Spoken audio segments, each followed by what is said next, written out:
from the Library of Congress and the Smithsonian National Museum of African American History and Culture.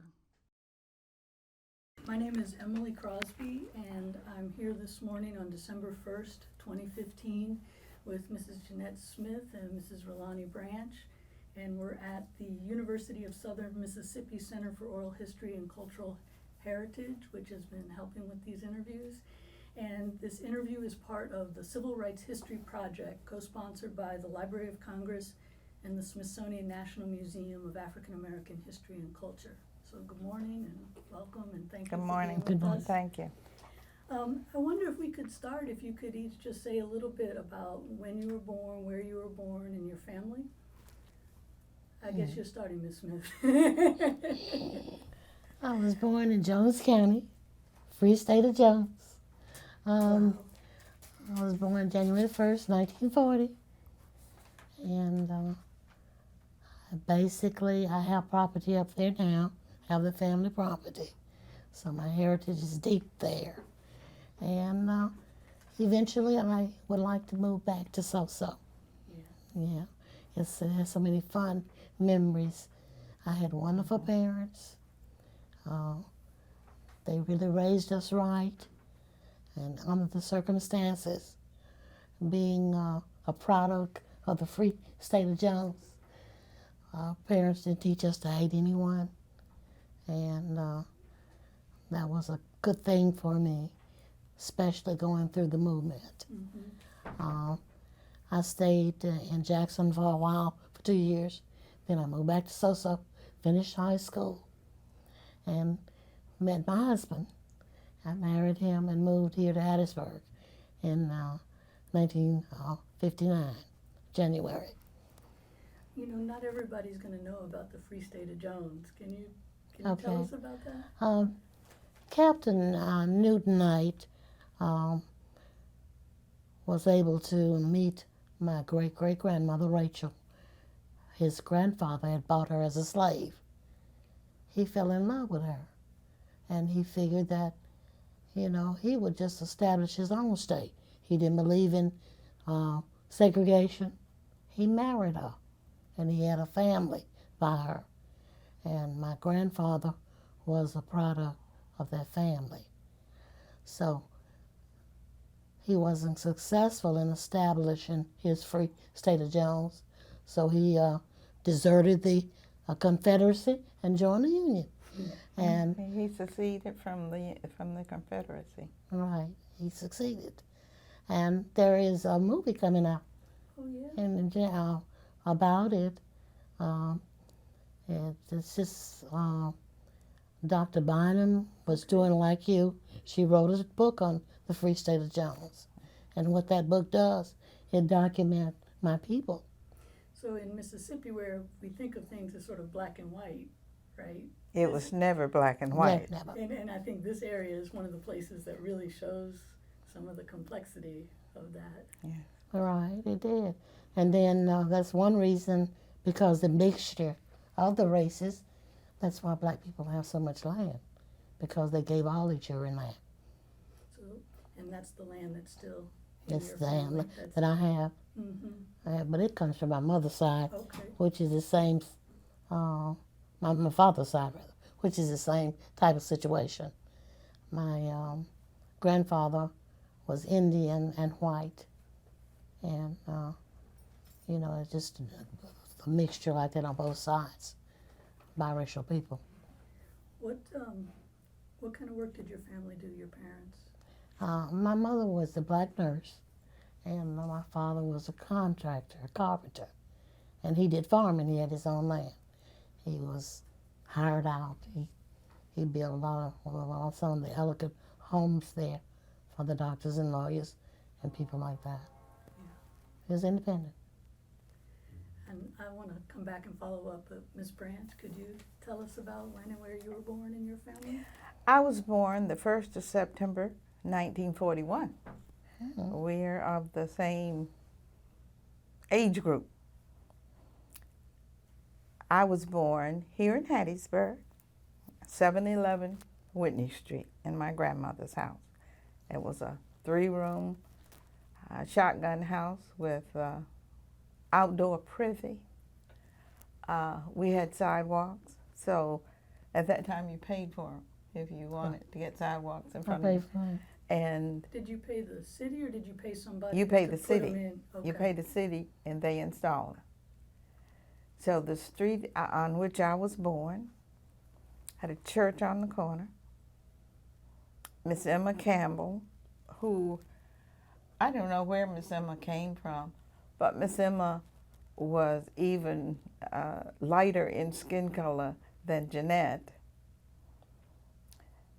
And Mr. Kelly, I think, was some way tied up in that. There are several little communities around Hattiesburg where there were situations like Jeanette's parents, and they had children. I was born here in Hattiesburg. I had one brother born here in Hattiesburg, even though there are 10 of us, 10 children. And I, too, come from family out around Prentice, Mississippi, a little village called Mount Carmel, Mississippi. And we went back and looked at the books, and my great-grandparents actually bought that property, 40 acres. Each one, they bought 80 acres. Nobody gave that 40 acres and a mule. That never was a true thing. It might have been on the books, but it wasn't something that actually happened. But land was divided up in 40 acres. I lived between Hattiesburg and Mount Carmel, went to school between Hattiesburg and Mount Carmel. And I'm a person who, I would say, I would beg to differ with you about the civil rights history. We are making history today because civil rights is still a problem worldwide. Yes, ma'am. And I don't believe in different races of mankind. We're all men. We're all mankind. We're not all men, but we're all mankind. I would love to have it before I die, where people are like Jeanette and I. We were never taught to hate people, because when you went to a funeral, there were blonde and blue-eyed people there who were your closest of kin. So you grew up with this in your head, and I really never knew a difference until the death of Emmett Till. And that, I was in Chicago at that time. I was a teenager. And up until then, just did not realize the hatred and hate. I knew there were differing communities, but the lady who lived next to my great-grandmother, who was married to a gentleman who did not have much sense, I would say. He drank, and he didn't take care of his family properly. He didn't farm properly. And she was what we call today white, Caucasian, of European extraction. Po white folks, some folks call them. Po crackers, some people call them. But she would come over and help my great-grandmother get food in and canned and peas shelled. So my great-grandmother would give food and meat to her to take to feed the host of young'uns, as they say, that she had. Her husband was no good, but she would come and help my great-grandmother. So I grew up not really understanding, because there were situations like that. Was that kind of interaction and community, was that the same in town as it was out in the country?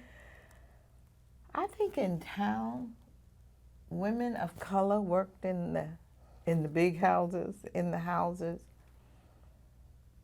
And it was many times, it was a reciprocal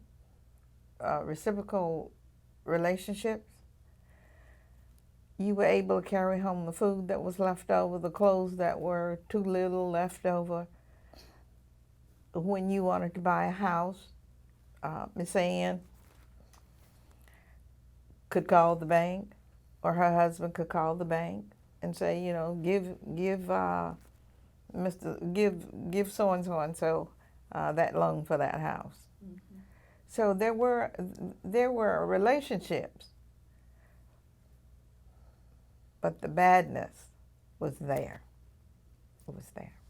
I think the movie The Help tells the story better than anything I've ever seen, as far as the meanness. Mm-hmm. What kind of work did your parents do? My father was a farmer. He died when I was 14, and he died in Chicago. He thought he couldn't get a job. There were no jobs. You can be hired out by someone. I can remember picking cotton, sitting on what they call a slide, pulled by a mule from one field to another. And my mother was a housewife up until we went to Chicago. In Chicago, my father worked at, the first job he had was Tip Top Bakery. And I'm sure it was just scut work, you know. My mother's first job, I remember, was at Brock Candy Company. And my mother was so fair, they hired her thinking she was white. And she didn't have better sense than to go sit and have lunch with the one woman in the building who was colored. She would go and sit and have lunch, and finally the supervisor said to her one day, "Why do you go sit with her and have lunch?" And that N-word. And my mother said, "Because I'm one of those." And she was fired on the spot. And I would have kept the job to help feed my children, because we lived much better in Mississippi than we ever did in Chicago. Was that because you could raise your food, or what was the? You had land, you could raise your food. You had relatives. You had family, and everybody in town was kin one way or the other. Mm-hmm. I was going to ask what it was like for you to move to Chicago from Mississippi. It wasn't that much different as a child. Mm-hmm. There were very few children of European extraction in my classes, very few. There were none here, except all of those little high yellow ones like Miss Smith, or even the blonde, green-eyed cousins. But it wasn't much different. When we went to Oak Park outside of Chicago, or Winnetka, Illinois, on the train, the school would take you on the school trip. You'd go on the L train and just ride so far and get off and come back. And you would see all these big, beautiful homes and communities, and but you didn't internalize it as something against you. You just figured that your parents couldn't afford it.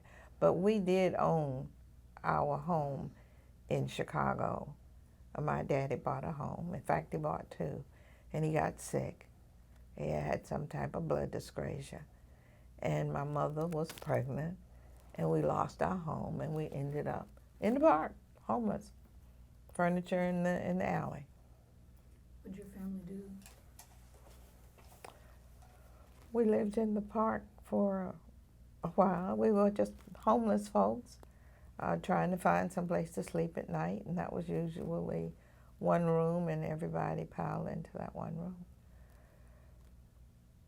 I would never take my children back to a city. Now, this is a city, but I'm now able to own and buy and sell, and but I would not. I see people in, let's say, out of Africa, and out of the Middle East trying to get to Europe. Some are getting there and finding out the streets are not paved with gold. And it's better at home. Even if you had to mash the corn by hand, it's better at home. I want to come back to what you said about Emmett Till, but first I was wondering if you could both tell me some of the things that you learned in school and from your families that you think are important. Well, I grew up in a family, Seventh-day Adventists. We had our own school. We were called the White Negro. So, you know, even though our relatives were dark, but you had to fight racism within both races. And you had the terrorists, the Ku Klux Klan. It's just that we were descendants of Newt Knight, so didn't nobody bother Newt because he was known. He didn't take no stuff, he didn't bother his people. But when my mother married my daddy, they called them Musgroves, them crazy Musgroves. He said, my children are going to public school. We're not going to isolate them. They got to live in the real world. They got to live with their relatives. Some of them are dark and some of them are light. We didn't have anything to do with this. So what we're going to do, we're going to live within what's going on. You're going to accept what's going on. You're not going to have any hatred against people that's darker than you and white people. You're going to live in the real world. You're going to love everybody. My people were Christian people. They didn't believe in, you know, hatred and stuff like that. And if you open-minded, and our people had traveled, and I had never traveled that much, but I did. But I had relatives who had been everywhere and were very important people. And you have struggles of terrorists been going on from the beginning of time. That's why We're used to terrorism. I'm just so appalled that they're making such an issue on these immigrants. You know, it just, to me as a little girl, I always wonder, how can they come in here and take this country from the Indians, slaughter them, and kill them, and it's their country. Then I found out in California they did the same thing. It's just people that conquered. And then my mother would teach me to read the Bible. It was going on back then. Same thing, brother against brother. That's sin in the world. That has nothing to do. They don't even know why they're doing it. So then as a little girl, I have so many questions. Why would this man, knowing it was illegal, marry this, well, she was a mixed woman, marry her and try to establish his own country and bring about children that are going to be faced with all this hatred among both races? You're not accepted anywhere. So I remember growing up, the streaks you see now, I had them all the time, but I tinted them. I tinted my hair just as soon as I could. And I learned because my mother, my first cousin had a beauty college right by Jackson State. So I learned how to cover it up. I thought of myself, I said, a little polecat. I'm just strict. I'm just messed up. And then my mother would get on my case. Why are you asking all these questions? I said, well, Mama, I just want to know. She said, we don't talk about that. We're trying to outlive that. I don't want you to go back in the past. You know, you didn't have anything to do with being born. You're God's child. So I kept pounding on that. I'm God's child. I don't really have any feelings toward anyone. I get along with everyone. Those are just problems of the world. You got terrorists all over the world fighting over a little piece of land over there in Israel. That's not enough for anyone. Same thing all over the world. So I know that, which my mother taught me, and as I get older, I know this. I'm Jesus Christ's child. or whatever religion you believe in. My salvation is not of this world. It's somewhere else. You know, those questions you're asking and your sense of not belonging in either community, do you remember sort of when and how you first had a sense of not belonging in either community, or how that happened to you, how you understood that? Well, first of all, they question my eyes. You know, you can tell a person is biracial. Mostly got the green eyes. You know, they got those eyes, and they call me. I was a devil's child. You know, I just been. Is that in school? Well, so. I lived exactly a mile from the school. I couldn't catch the bus because I didn't want to fight my relatives. I'd walk to school every morning. It was something about your hair. They pull your hair.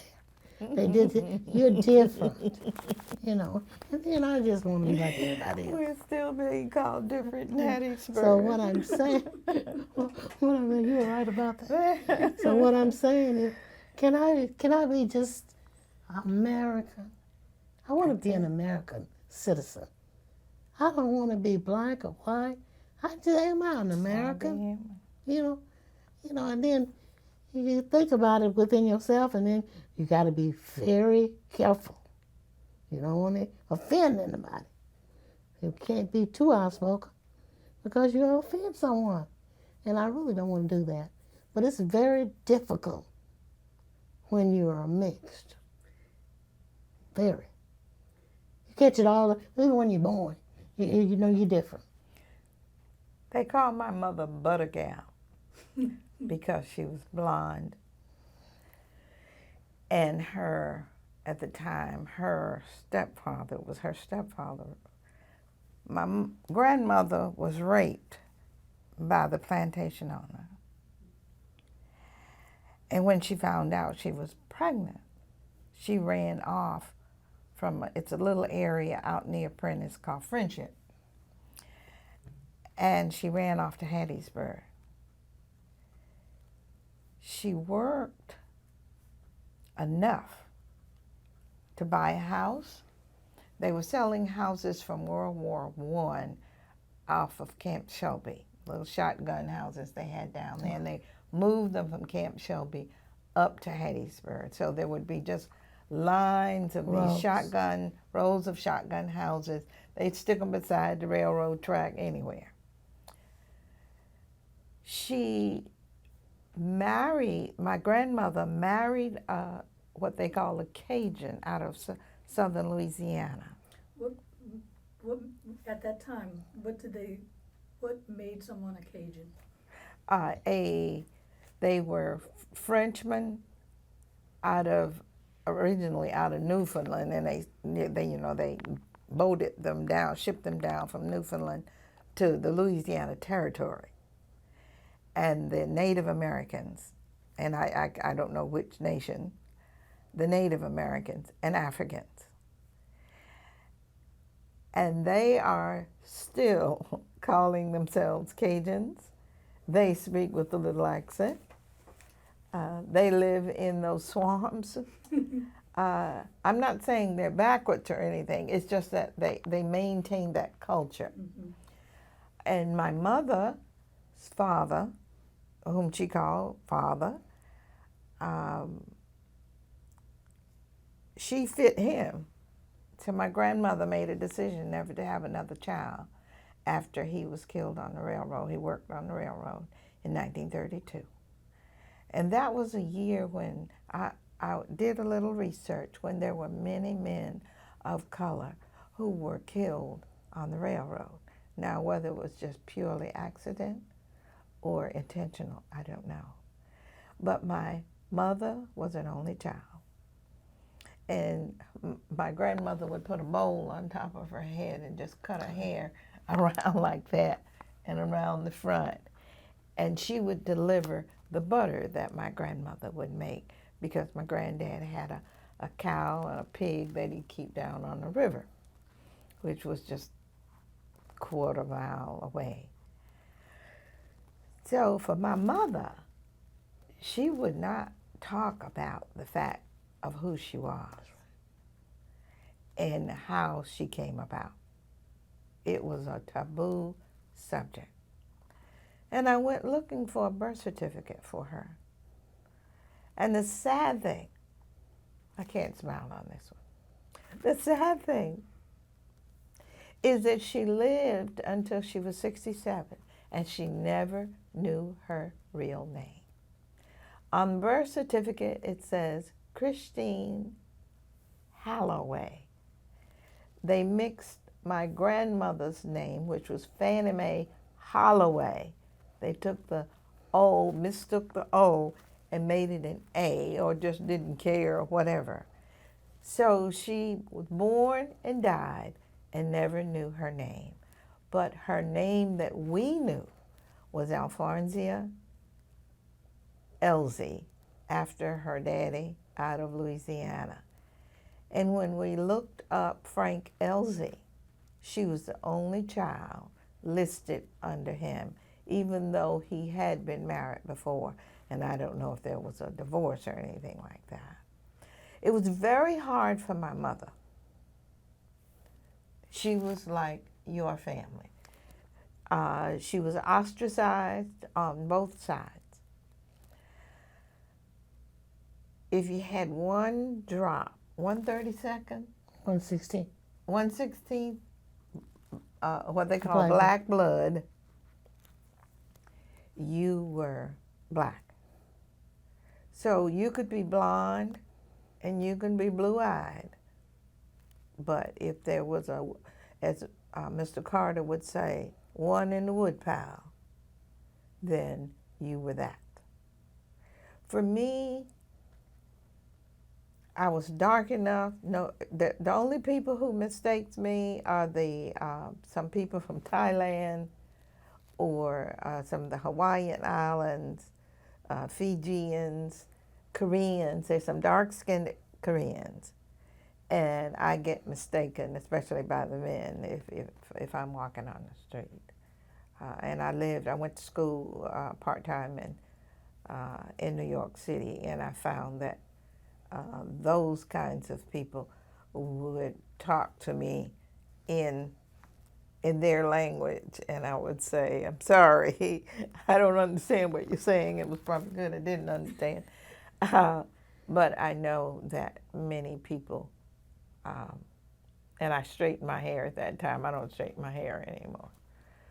I just got to where I said, I have to love me no matter what. And I love me all over. I still own the property that my grandmother inherited. And so my daddy's dead, and it came to us children. And we've maintained it. In fact, I have a daughter who's retiring next year, and I gave 12 acres to her, and she's going to build a house on her 12 acres.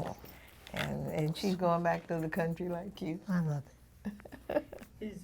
Does anybody farm your land, or is it timber? No, it's timber. It's timber.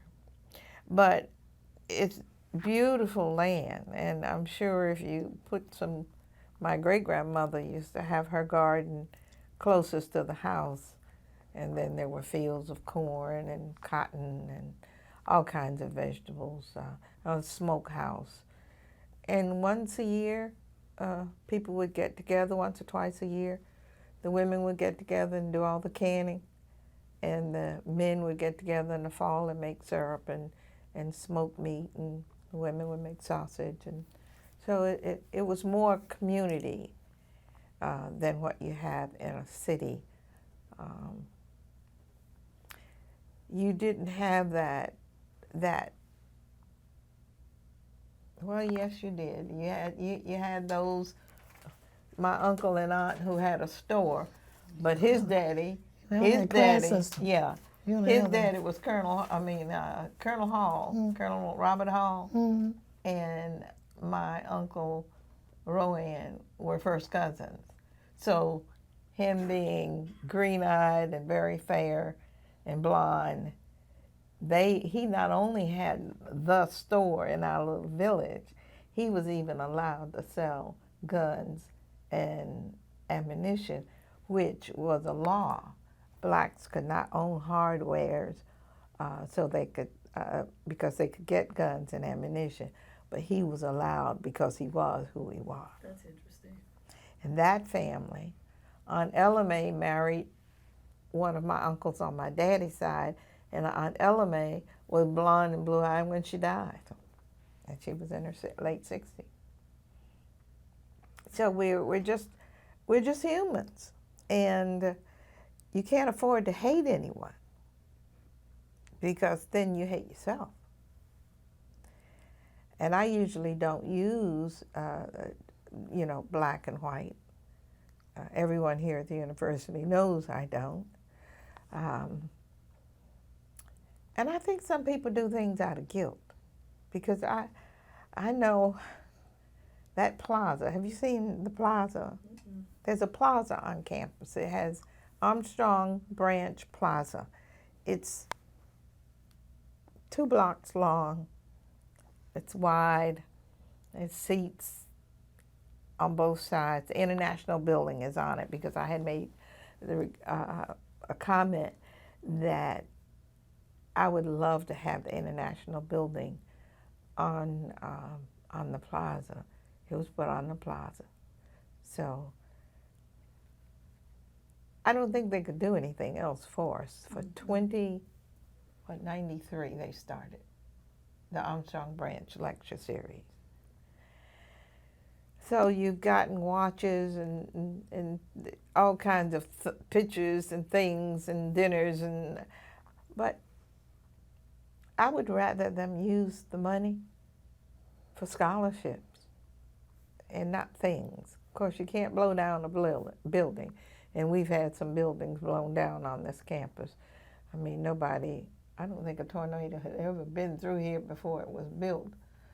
The school was built over 100 years ago, but the tornado came through and really... Recently? Yes. Oh, that I remember. Yeah. Yeah, it was recent. It was Yeah. 2013, Yeah. February 10th, I 2013. remember. I was in New York, but I remember Yeah. because it's home. We have Now, this is home for you? well, Claiborne County. Okay, so you're a Mississippian. That's Yeah, right. You did tell that I was to me. raised here. Came when I was 8. So. Okay. We haven't talked yet about the fact that you were one of the first students to integrate the University of Southern Mississippi. So I wanted to give that context for what you were talking about with the Branch Plaza and the lecture series. And Well, we can. without people like her husband and her and the things they did during the late 50s, early 60s, people like Mr. Vernon Damer, the Bournes, there are just so many people who helped me, helped us. Elaine Armstrong, Gwendolyn Elaine Armstrong is her name. Gwendolyn is 6 years younger than me. She graduated from the same high school I did, Rowan, which was the colored high school. She wanted to go to school at home.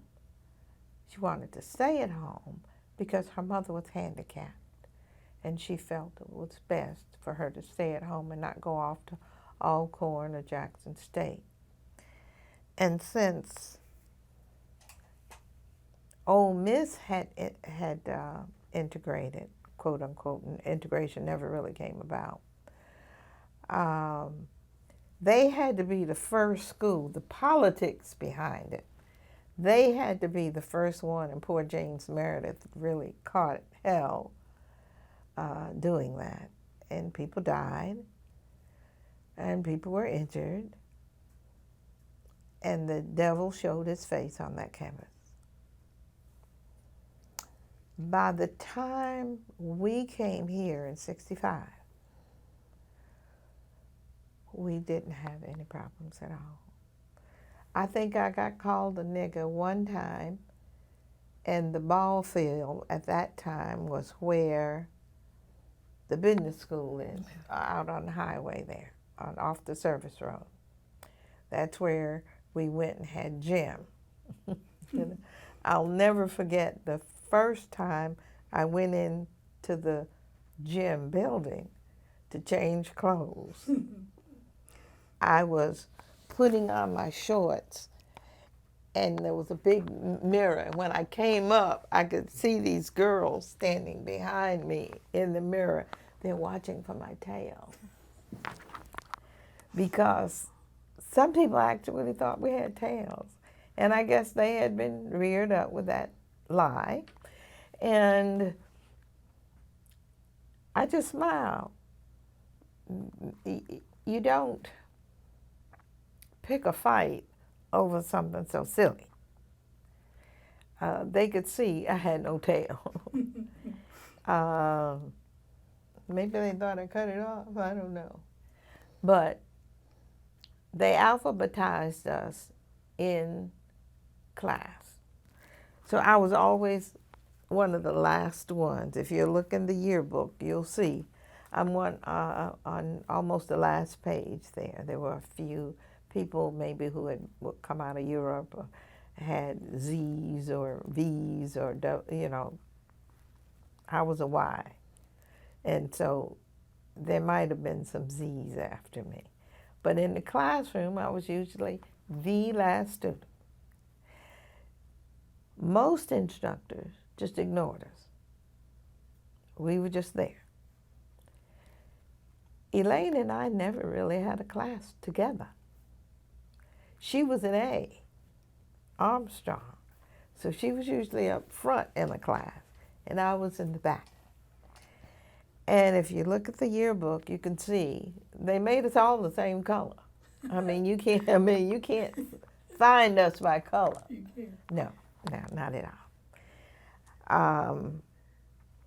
The gentleman who was our advisor was Dr. Godfrey Fish. He was in the science department.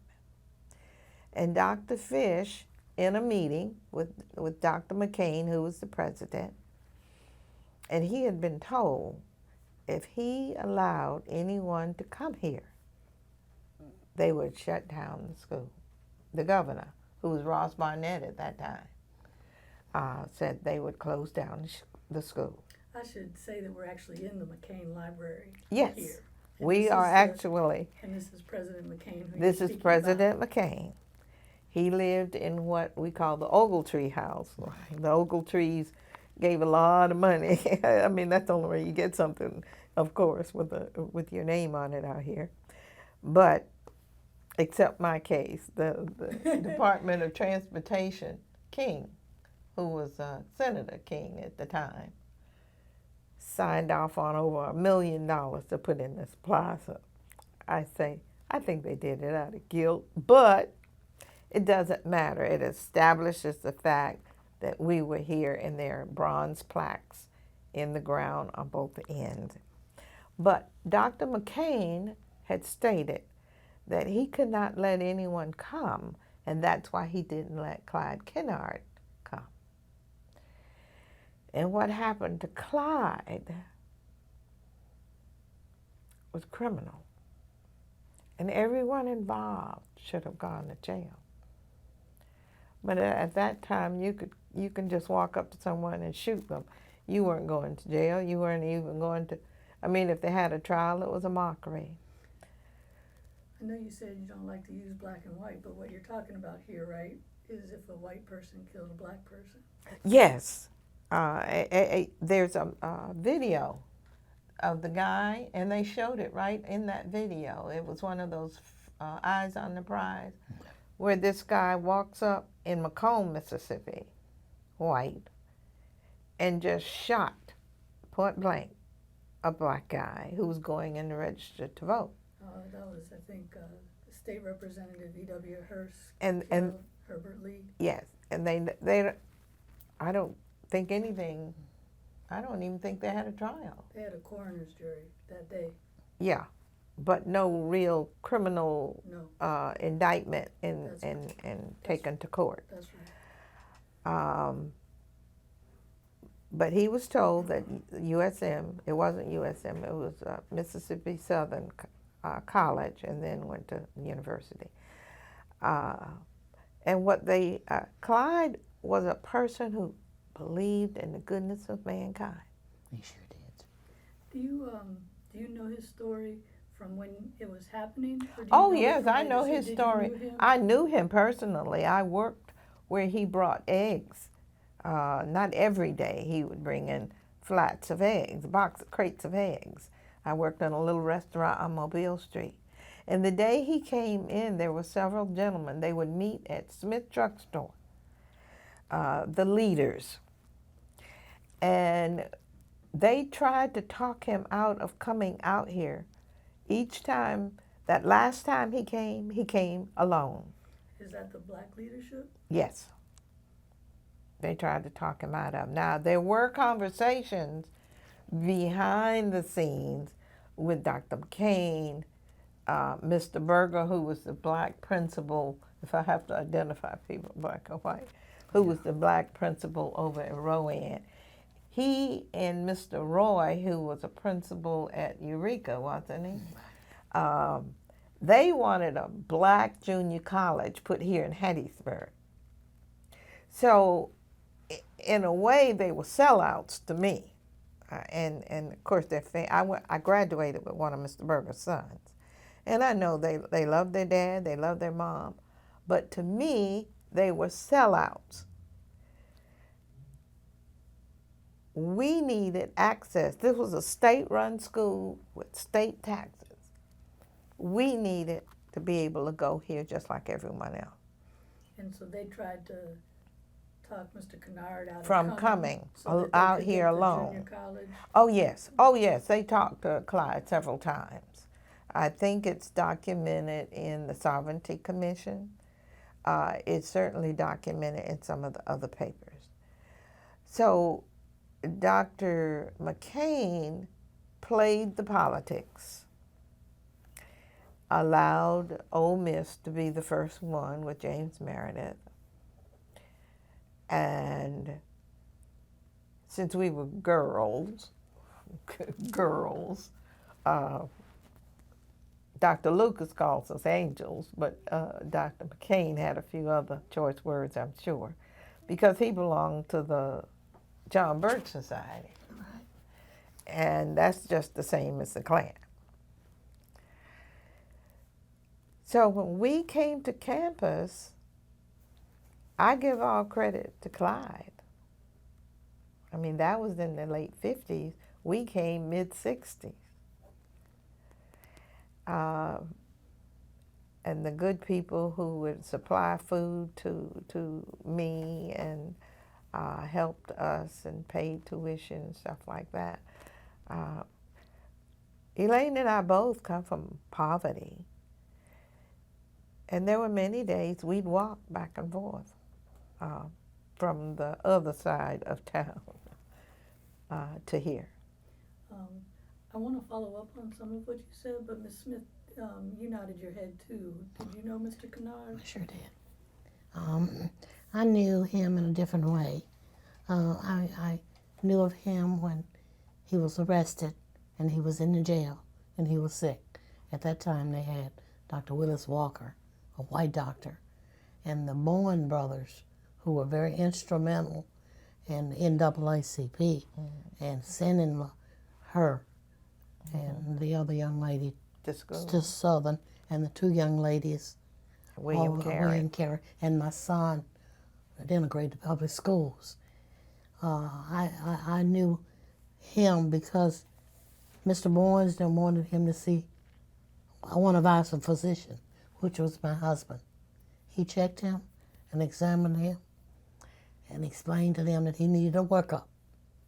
You know. This is when he's at Parchman? This was when he was in the Forest County Jail. In Forest County Jail. That's when I first met him, Forest County Jail. They later, I think, they still sent him on Parchman. They later, when they did check him out, it was too late. He had cancer.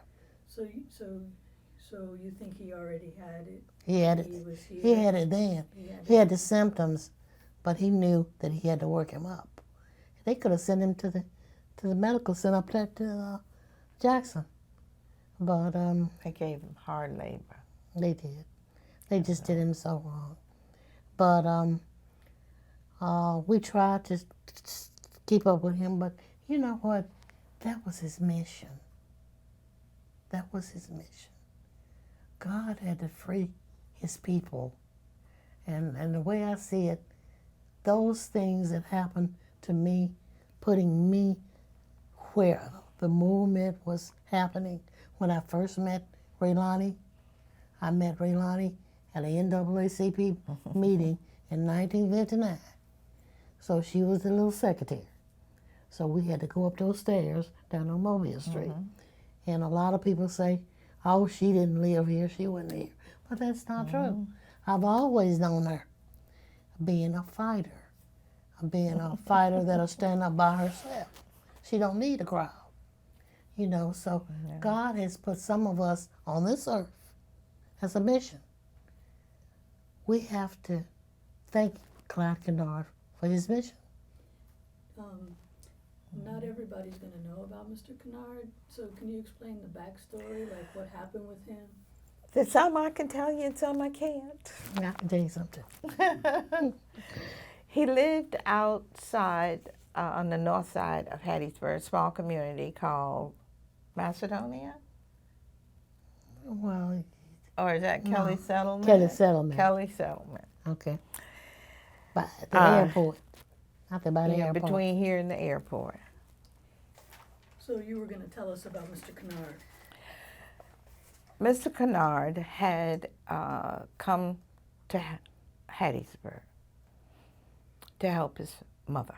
His father died, and they had a chicken farm. They raised biddies, small baby chickens, up to a certain size, and then they went off to the feed stores, and it depended on the size when they got bought and by whom. And he had come out here a total of 3 times. But when he started, and the conversations were going on between McCain, the governor, it might have been Johnson all the way back then when they started, Governor Johnson. Was it Governor Coleman No, I don't think it was Coleman. in the 50s? It was just before Ross Barnett. I think it might have been Governor Coleman, Coleman. then Ross Barnett, then Johnson. Okay. Well, whichever one it was, there were conversations going on. And as I said, I knew Clyde because he brought eggs into what we call Fat's Kitchen. It was one of the restaurants right next to Smith Drugstore. Yeah, it was Smith in the beginning, Smith Drugstore. And over the years, I graduated in '59. That was the year. And I think was that the last year he came out here? Whatever the last year it was that he came out here. 59. And he came alone, and they arrested him. First, eventually it was, at one time it was whiskey in the car, at one time it was something else, and then it was, he stole chicken feed. Now, the story about the chicken feed. A friend of his worked at one of the feed stores, and the chicken feed came in 100-pound bags.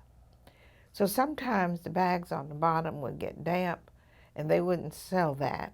They would throw it out. So he would sweep it up, and they would rebag it. Mr. Kennard's Friend. Mr. Kennard didn't work there. Mr. Kennard worked on his farm and sold eggs and chickens, I guess, sometimes. The man at the time, he wasn't, I mean, he's my age. We were the same age. Robert. I can't recall his last name. I'll think of it. friend. Anyway, he would get by the time he would gather together 500 pounds, 5 bags, he would take it to Clyde because all the chicken feed places, all the feed houses, refused to sell chicken feed to him. They figured that would run him out of business. And that's because he was trying to go to Southern. Because he was trying to go to Southern. And so they were doing, pressuring him. And then he was arrested, And it was just, it was very devastating for me to see what's supposed to be the law do such a terrible thing. And Mr. J.C. Fairley and I tried, we didn't try, we did. Mr. Fairley got in touch with Dick Gregory and Charles Evers, who was in Chicago. Charles Evers was Medgar Evers' brother, who was killed in Jackson, Mississippi. They met us at the airport in Jackson on a private plane. It was paid for by Dick Gregory. And we talked Mr. Roberts, was his last name Roberts? Anyway, we talked him into going and telling the truth. Because if you look at the court case, it's a comedy. Mr. Roberts, did you say that Clyde told you to steal that chicken feed? Yes, sir. Yes, sir, he did. He was 19. He was very frightened, scared to death of white folks, and just said whatever that lawyer said to say, he said. And he got 7 years. Now, there's some things I had to leave out of that. But he is still living. He goes to Shady Grove Baptist Church. And Jerry Mitchell out of Jackson with the Clarion Ledger and I got together, and he'll tell you if you email him, and brought the man to my house, and he told us that story. So there was never any stealing involved. They still say Clyde Kennard went to jail for stealing. He didn't. He went to jail because he tried to come to Southern. You mentioned Mr. Fairley. Mr. J.C. Fairley. Yeah, and he was president of the NAACP then? Is that what? Yes, at that time. At that time, yes. Mr. Damon was before Mr. Fairley. Mm-hmm. Ms. Smith, did you have parts you wanted to add about Mr. Kennard?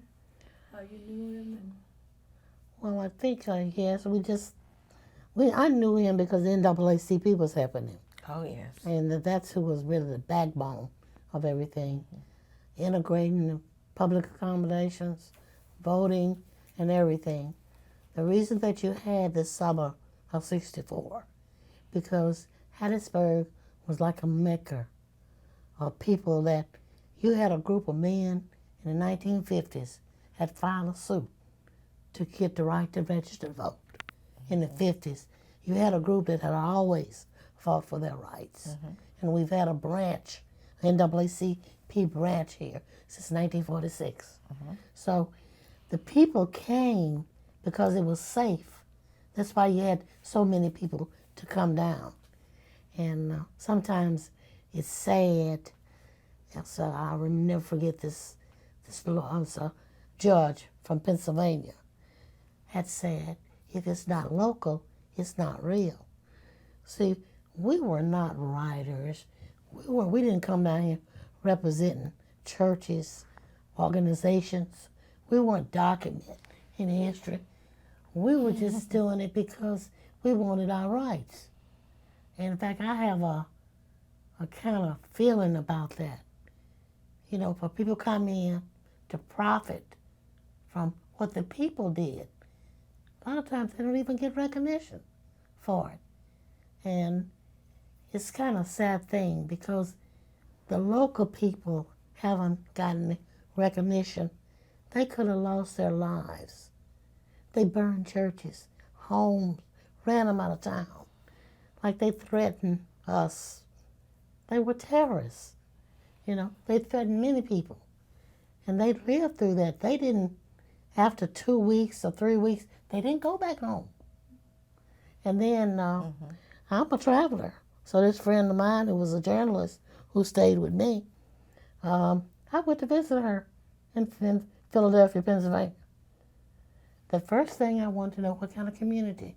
She lived in a gated community, no integrated churches, no integrated schools.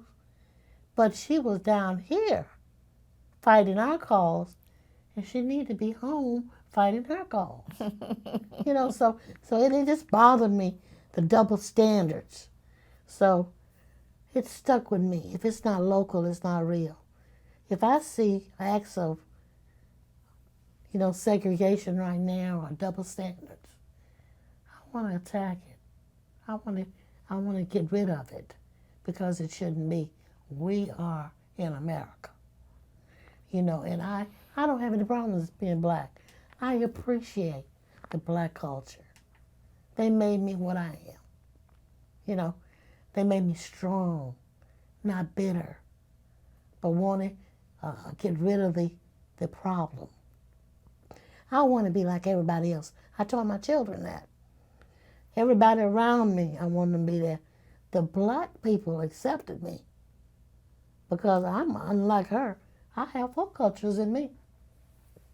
Indian, I have white, black, Spanish, you know, and I'm 1/4 for each one of those.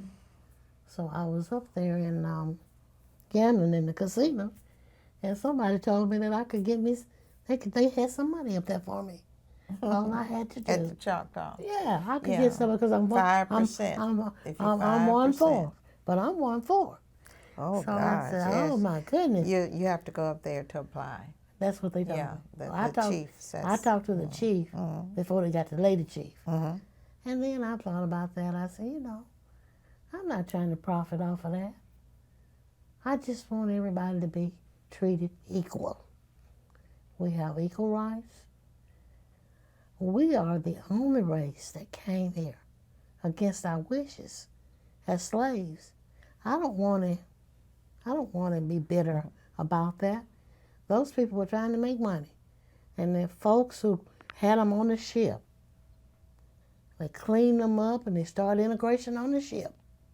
How could you have such double standards? How could you hate people and you have sex with them and families by them? How could you do that? How could you own them behind the scenes and when you get with someone else, you can't own them? But living through that, and when we got us, and I'm so proud of Raylawni, he called himself a black president. Because the black people. When did he do that? He's a black president. Obama, he's a black president. He aligned himself with the black race. Oh, you mean, okay. Obama. He had no choice. If he'd have chosen. Yeah, but he did though. Yeah, he did. You have to admire him for that. He's as much one as the Let other. me tell you what I admire him. No matter what they do to him, he doesn't come out with bitterness. Yeah. He come out giving them a lesson.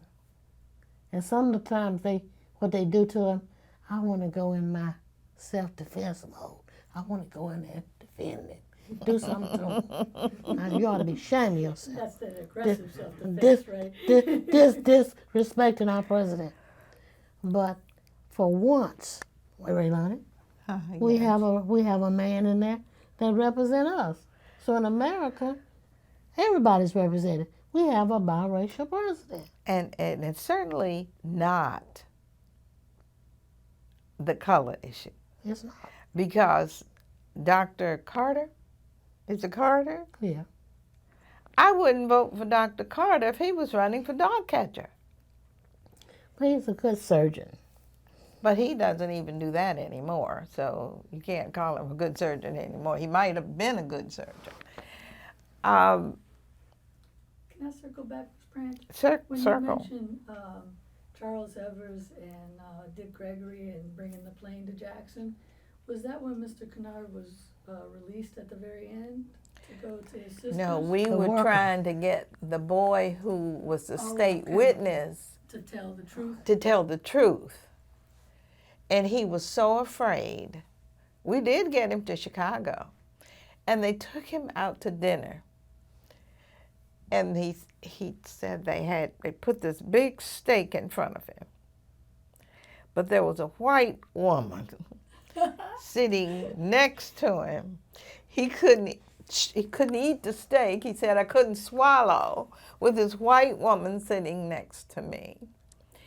And he left the group with the excuse he had to go to the bathroom or something, and left the group and found his way back to Hattiesburg. So he was just really afraid. He was scared to death. And all these years, we have a Clyde Kennard Day here on campus. We have a Clyde Kennard Day in Mary Magdalene Church where he is buried. And he goes to Shady Grove, where there's some very strong people that's come out of Shady Grove. Mr. Damon was one of them. He's never talked about it. Now, is that out of fear still, or is that out of shame that he didn't stand up like a man? I would have probably been dead. I think I was born, as you say, with mission. I quit school and got the principal fired when I was 4 1/2 in Mount Carmel, Mississippi, because he hit me 4 times along with 3 other students for going in the book house, and we didn't go in the book house. And I kept telling him, we weren't the ones that went in the book house. It was those other children that ran when you came. But he called the assembly and whipped 4 of us, little tots, pre-primer they called it, pre-primer, where you read Wee Willie Winkle. I was reading at 4 1/2, so they said, let her go to school. So I went to school, and he whipped me. And when I got my 4 licks, I walked down those little 3 steps off the stage and just kept walking.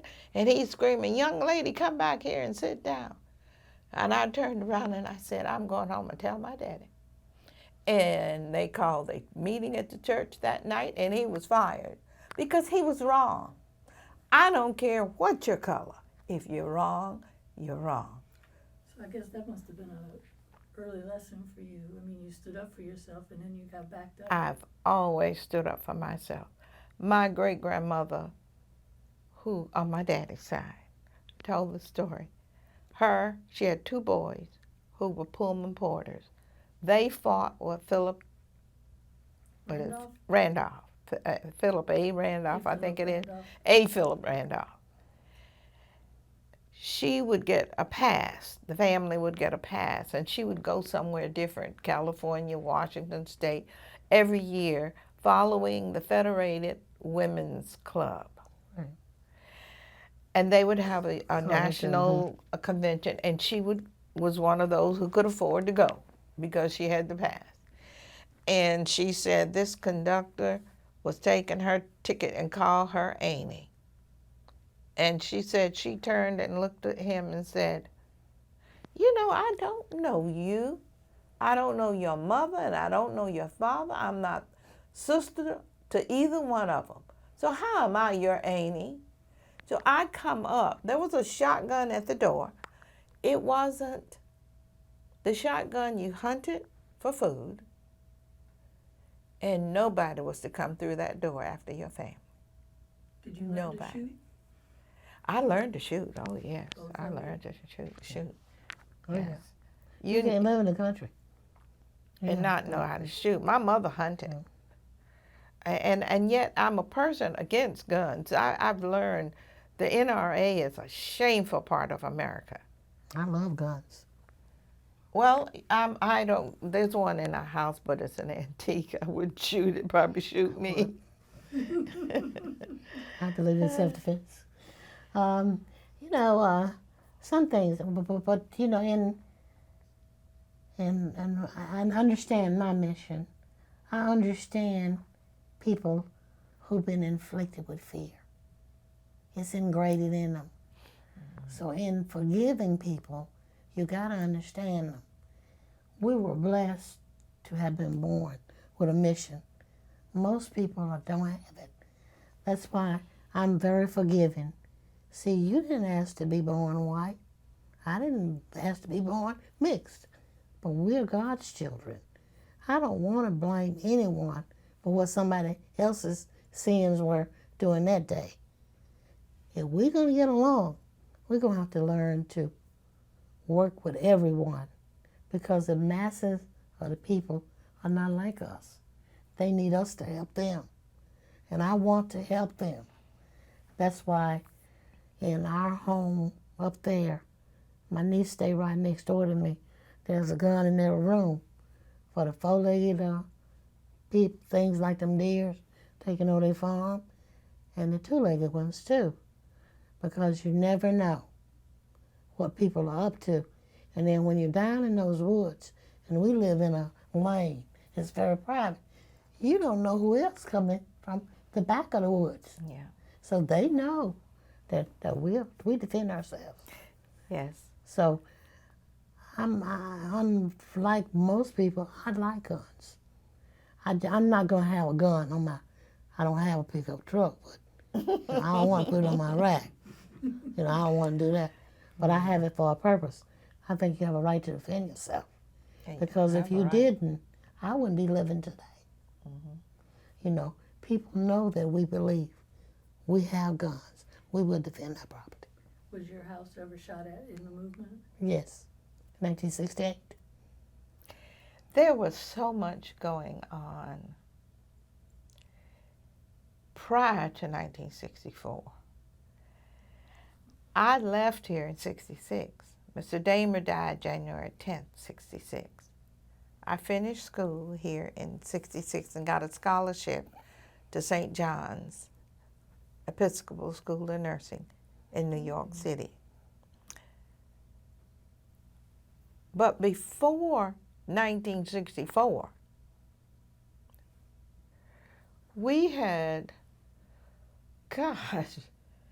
the hotel downtown, Forest Hotel. We had Judge Higginbotham was the speaker. We had integrated that. We had gone to a hotel for lunch or breakfast or something out here on 49. And I was stealth. Now, you know the word stealth. You're doing things, but you're hiding as you do it.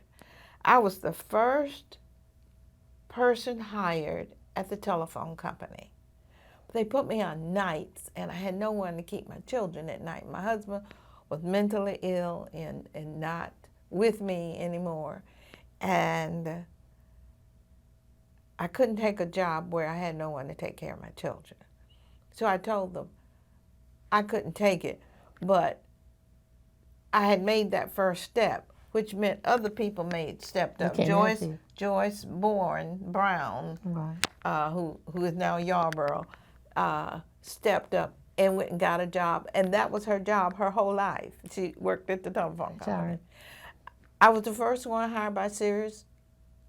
Now, this was with the knowing of the NAACP. Somebody had to know where you were. So we knew that there was someone in the group that would tell everything. So there was just maybe 4 or 5 of us who would plan to do things. And there was a place for everyone. Many of the people who did things are dead and gone. Will never get any recognition. The first clerk hired at Sears, they put me in shipping and receiving so nobody had to look at me. But one day, the candy girl didn't come in. I don't know if you remember Sears, and they had a little candy shop, the little candy place in the middle of the store. The candy girl didn't come in. So the cleanup lady was asked, and she worked at Sears out here after they moved it to the mall. She retired from there. They asked her, "You think you could sell candy?" So I had made a step, and which opened up a place and for other people. I was the first one hired by Big Yank, which made clothes. They wore jeans and shirt, work clothes. And we went to the permanent press. They had 400 women working, sewing, cutting and sewing. They refused to work with blacks. I bugged them down at the unemployment office to the point of climbing across the man's desk and getting right up in his face. I know there's a job up in here somewhere for me other than Miss Ann's kitchen or working in a restaurant. And when you worked in a restaurant, you couldn't even work out in the where the tables were. If you did, you only bust tables, and you had to do that with gloves, white gloves. They gave the federal book to me, and that's what woke me up to the fact that I need some more education. I had a high school diploma, but that was all, and I had 3 babies. So when I went to Big Yank, they finally hired me, and they sent me back and forth. I'm walking. I don't have a car. There's no buses going back from Big Yank over to Walnut Street where the unemployment office was. They finally hired me, and the floor walker said, my supervisor said, go out and find yourself 3 other gals to work with you, because we're going to have to put you on evenings. The other ladies won't work with you. 400 of them. Well, my plan, I did. I went out and got 3 others. They ran a whole shift with a floor walker, a supervisor, and they had one gentleman who ran this heating machine that the clothes went through to become permanent press. And we got in this, and we went and joined the Amalgamated Clothing Union, which was right down the street. It's a Korean church right now. We had this competition going. We will press everything you sew. And it was a big chute coming from upstairs down, and we'd walk in and we'd see all these shirts in bundles of 25, 50, whatever they were. They couldn't sew enough shirts during the day. When we learned how to run those machines, and the floor walker told me, you're machinist number 1, but you're too short to run that machine. And I started looking around and said, you have a little box? Stepped up on that little box. We got used to doing what we had to do to those shirts. I was the first one to handle them. I pressed the body, and then the collars and the shirts, and the last 4th girl pinned them and with the paper that they put in the cardboard. We got so good. The rule under the union was, if you finished your piecework before the 8 hours, you could still get paid for 8 hours. Believe, they couldn't sew enough shirts to keep us there more than 6, 8 hours. You must have loved that. And we'd strut out at 11 o'clock at night. And I'd walk home. And I walked in the shadows because you didn't want to be out in the light where somebody could shoot you. Because they definitely would. You mentioned that when Emmett Till was murdered, that really was shocking, or it was your first exposure, I guess. It tipped me that I was different, and that Mississippi and other places, even Chicago, was a place that maybe you should be afraid, and that people hated you. I had gone to a church with my mother, and it was a table similar to this, and we were sitting over here, and a little boy, about 4, 5 years old maybe, he'd crawl underneath and he'd get right there and he'd look up at me and say, nigga, nigga. Now I know the other women who were all white, besides me and my mother, at that table heard that child. They never said a word to him. Was that in Chicago? That was in Chicago. And I was in Chicago. I picked up Jet magazine, and it wasn't on the front cover, was it? Was it the centerfold? Whichever one it was. Probably so. He was in the casket. Yeah. And it frightened me so much. I threw down the magazine, the Jet magazine, and ran out of the store. And ran all the way home. And I said, Mama, They killed a boy in Mississippi.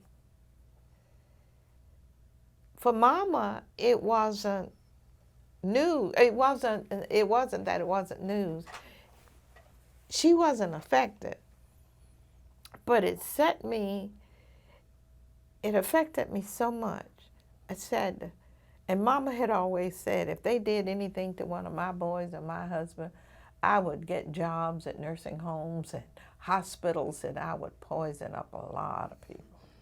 So my family, I'd grown up when I was in the country with the shotgun sitting there. You protected your family.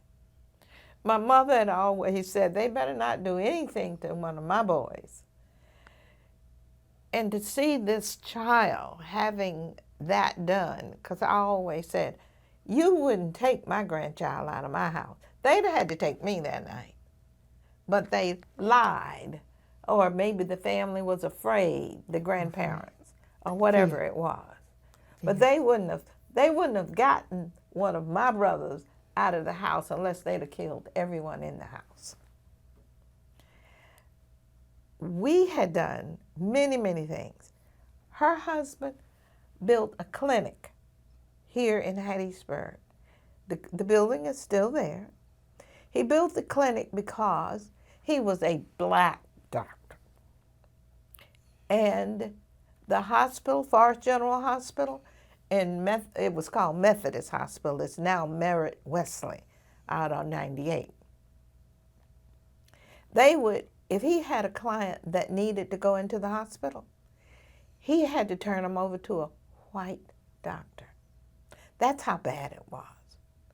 When all three of my babies were born at Forest General. I don't know about yours. Just one. Just one. Mm-hmm. The charity hospital was up in Laurel, and it was in the basement. You had to walk through the furnace room and the laundry stuff to get to where the colored folks were.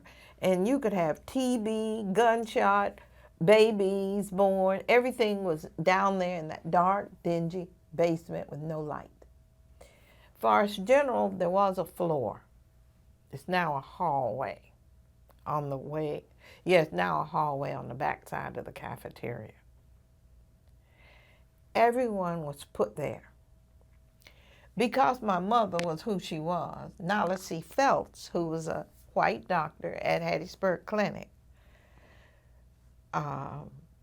was our physician, and he would give us a 5 o'clock appointment. So we didn't have to go in that little back room and sit and wait until they saw all the white patients.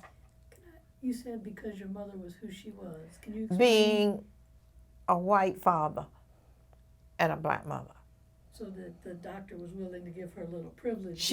We got privileges.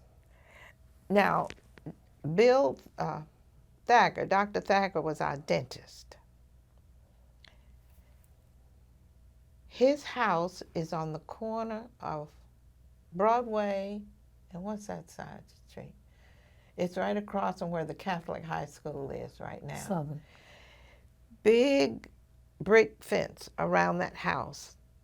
And Bill Thacker, his wife, went to the church until she died, where I go now. And I asked Bill, I said, Bill, why did you all put that big brick wall around your house? They had 2 girls, and the Klan had threatened them. They were going to kidnap those girls and kill them because he took black patients.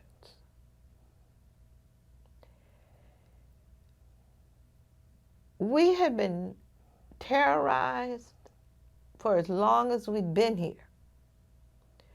We have been fighting this fight for as long as we've been here. It goes on today. You said that your mother always said that if anybody did anything to her sons or her husband, was she? She was going to get revenge. She believed in self-defense. It's self-defense. That's what we Okay. call it. She was more worried about the males in the family. Oh, women, we couldn't go into a restaurant and go to the bathroom or anything like that downtown here. You couldn't go to a hotel, but you could get a job when your man could. It was different. Can you explain it for people that didn't experience it? Oh gosh. You know what I'm asking? Like your daddy, he worked the farm or hired out to work for somebody white. Right. My daddy wasn't a carpenter. When he went into the Navy, he was one of those Mississippians who not only could read but write, and he had beautiful handwriting. So he was trained to be a teacher in service, an instructor they call them, in service. And they only sent people that could boost their numbers because most whites out of Mississippi at that time, and it's well documented, could not read or write. In the military was having trouble, right? Because Oh, people yes. weren't educated enough. Weren't Is this educated what that enough. was about, was trying to- And do you know we're back to that now? Especially out of the state of Mississippi, they have a problem recruiting because there's so many people young men who can't read and write. They might have finished school or got a GED. There are two types of GEDs. I didn't realize that. Yes. There's just one where you attend, you get a certificate of attendance, and one where you get a high school diploma. I think that's a new development, isn't it? It's been there all the time. Really? We just didn't know it. Okay, because I only learned about that recently. But see, their funds in when they're a certain age, 18, I think 20. They might go to 20. Well, see, they got to get them out of school, so they just pass them whether they really passed or not. And then they try to put them in vocational school. That's the whole idea. But you have to read to get even into a vocation. But they have a system. At moving one them on and time. getting that money. But now many companies cannot get workers who can read and who can write. And yes, it's like jail. Jail has become a business. Right. As Jeanette stated, long before the students and the freedom riders came to town or came to Mississippi in the South, we were fighting. That's right. And were very successful. I was wondering if you all could tell me about the early NAACP, because you were both involved with it, right? I was.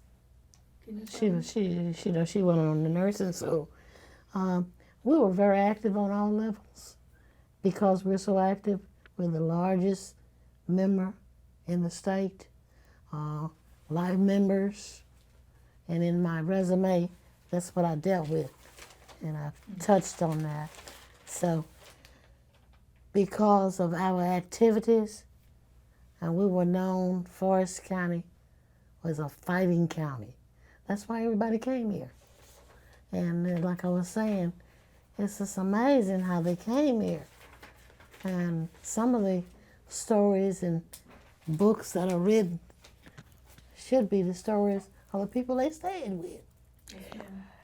Yeah. That's a shame that they didn't even give them credit for it. As if they just came here, spent this on another thing that bothered me more than anything else. They had funds to help them. They never gave them anything on groceries. It was just a transfer like they were going to Africa to help the African. But when you came home, or you didn't really help them, because you were eating their food. I know when I fed them, and then that's why we had the kitchen down on Mobile Street. Miss Campbell, Miss Fairley, and her sister, Miss Boyd, and myself, I was down there trying to cook.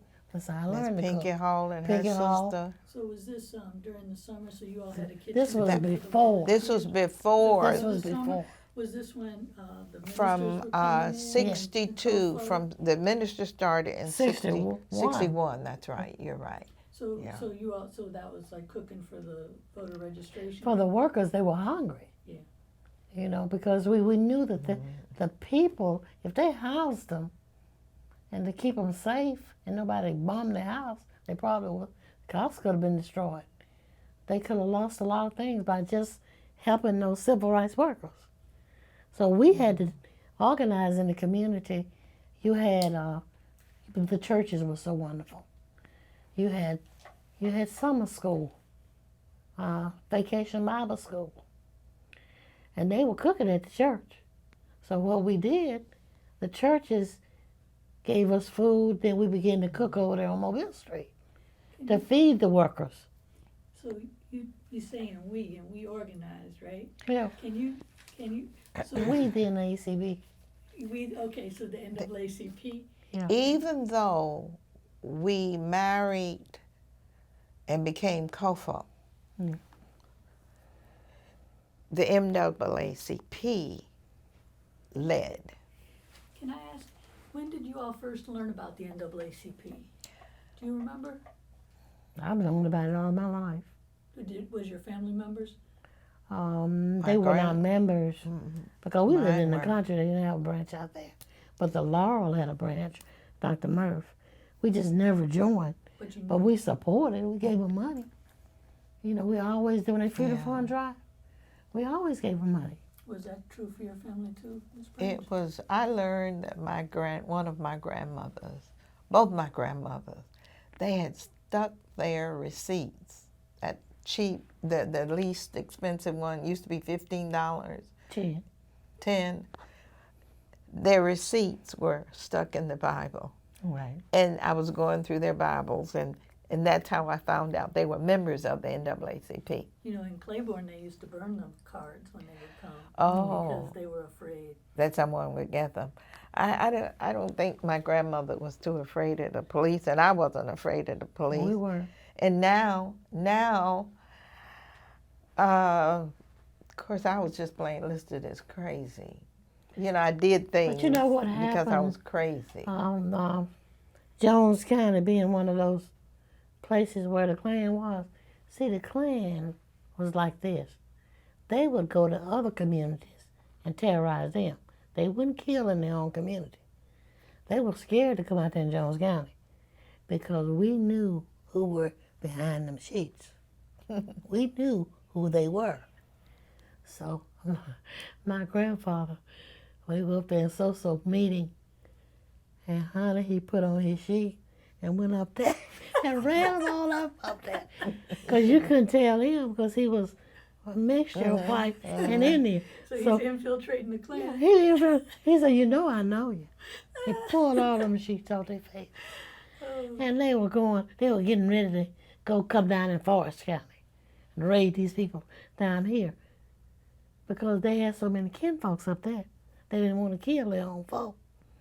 But it's just amazing how terrorists think. You know, and those are the same people that where we live, my father's people, we down there with the Musgroves. We with all of them. Once the Musgroves came to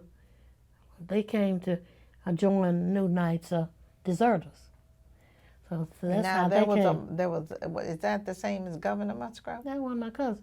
Oh, okay. Yeah, he did tell that to me once. Did he tell you that? Yeah, He tell you that? yeah. Because I was campaigning for him at one time. Right.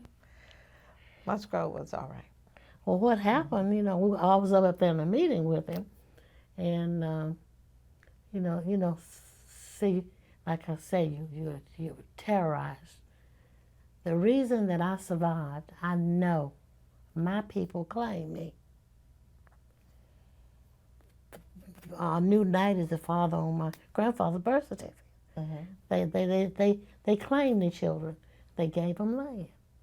So that's how I survive. I don't have to worry about who I am because they will tell you, oh, that's my cousin.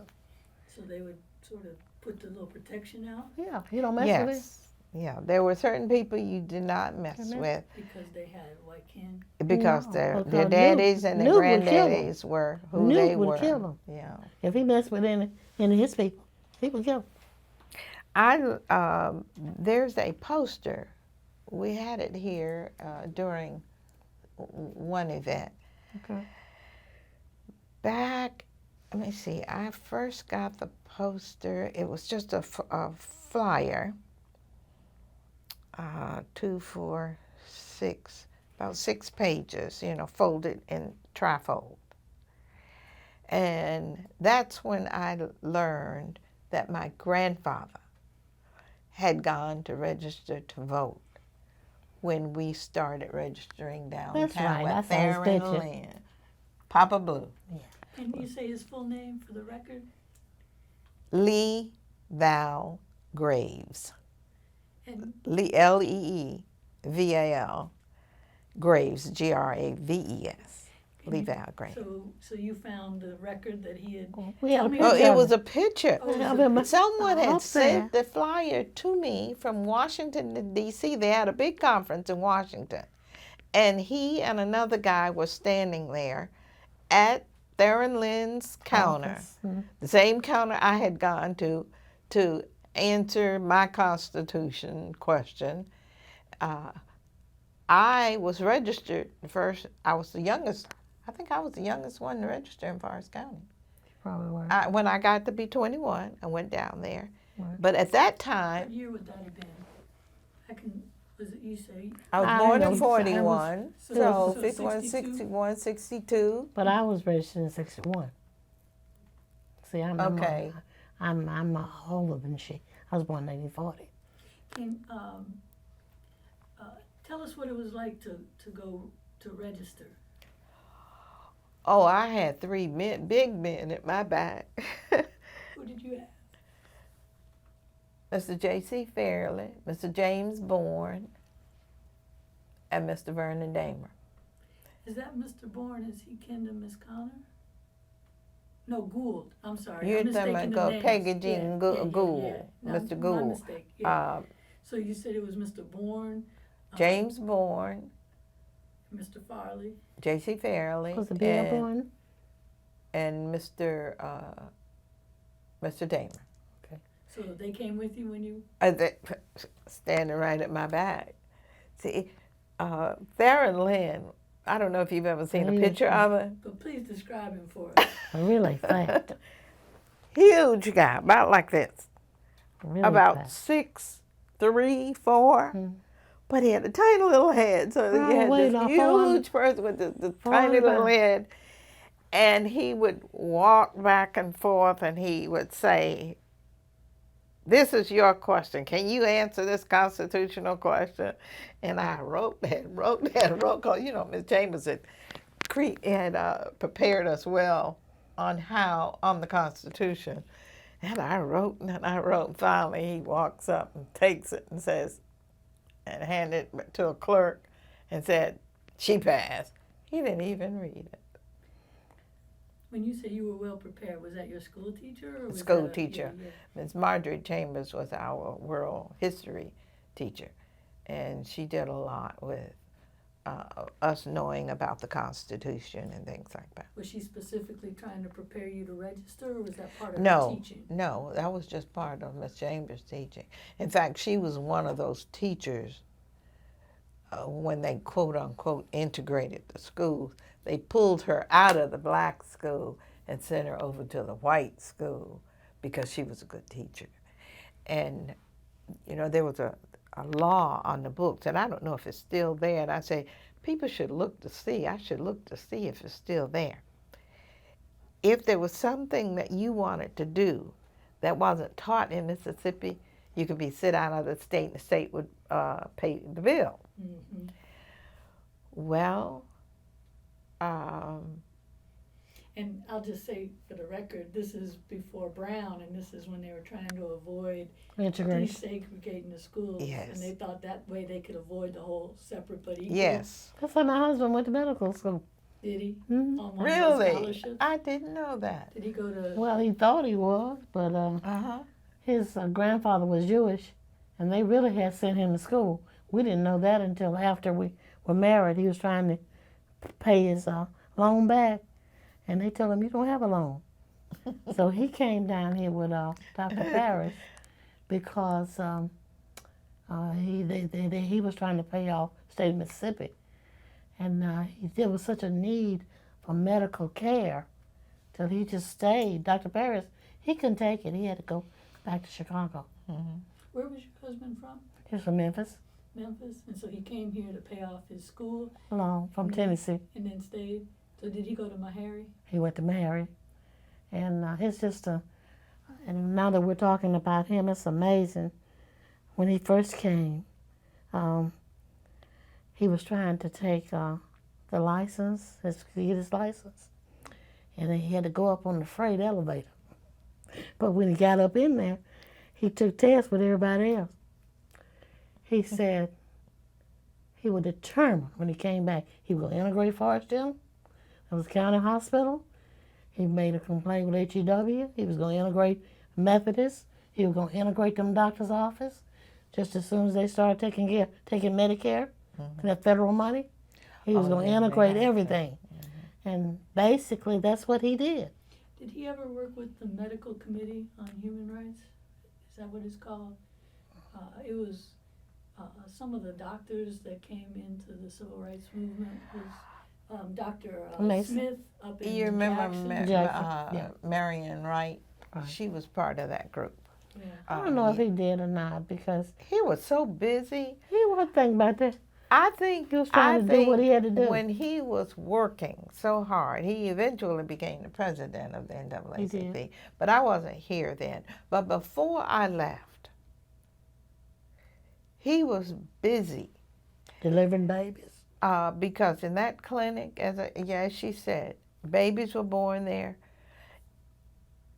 When we got Head Start, and that's a whole nother story, I sent a busload of children to Lady Bird Johnson to Washington to keep until we got Head Start. They kept saying we were, it was a communist movement, and I had made the comment one night to Robert Beach. We were on the phone, and I said, Robert, I'm having a hard time here. I don't have a car. Some days I don't have money to get on the bus, and I have no money to put my children in daycare. I said, and the few daycares, they had to charge them. They were out of business. They out of business. And I didn't have the money. I said, you know what? I ought to send them to Washington. If I had the money, I could send them to the White House, because she had maids and cooks, and it's a big house. She can take care of And it. Lady Bird could take care of them. And he called back the next day, and I still don't know where that money came from. He called back the next day and said, Raylawni, were you serious about sending your children to the White House? I said, yeah, I was serious, but he said, can you get enough children to fill up a Greyhound bus? I said, to go to Washington? He said, yeah. He said, and I need women to go with them to take care of the children, because they were preschoolers.